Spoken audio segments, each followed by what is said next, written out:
അതൊരു വൈകാരികമായ ഇമോഷണൽ ആയിട്ടുള്ള ഒരു അറ്റാച്ച്മെന്റ്.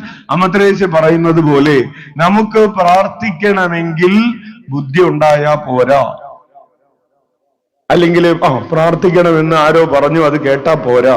പ്രാർത്ഥിക്കണമെങ്കിൽ എന്തുണ്ടാകണം? വൈകാരികമായ ഇമോഷണൽ ആയിട്ടുള്ള ഒരു അറ്റാച്ച്മെന്റ് ഈശോയോടുണ്ടാകണം. ഹല്ലേലൂയ. അതിനെയാണ് നമ്മൾ മറ്റൊരു വാക്കിൽ പേഴ്സണൽ ഫ്രണ്ട്ഷിപ്പ് വിത്ത് ജീസസ് എന്ന് പറഞ്ഞത്. Hallelujah, hallelujah. അപ്പോൾ നമുക്ക് എന്താണ് ഉണ്ടാകേണ്ടത്?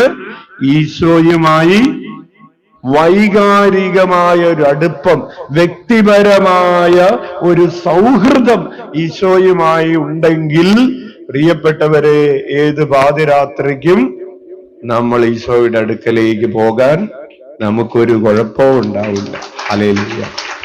അല്ലെങ്കിൽ എത്ര പെരുമഴ പെയ്യും എന്ന് കേട്ടാലും നമ്മൾ മുന്നോട്ട് വെച്ച കാല് പിന്നോട്ട് വയ്ക്കുകയില്ല.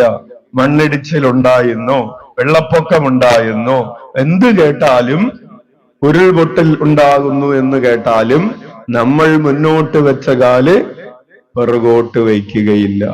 എന്താണ്? നമ്മെ സ്നേഹിക്കുന്നവൻ, തന്നെ തന്നെ പൂർണ്ണമായി നമുക്ക് വേണ്ടി നൽകുന്നവൻ നമ്മെ കാത്തിരിക്കുകയാണ്. അവനുമായി എനിക്കൊരു വ്യക്തിപരമായ അടുപ്പമുണ്ട്, ഒരു ബന്ധമുണ്ട്. ഉച്ചത്തിൽ വിളിക്കാം, ഈശോയേ.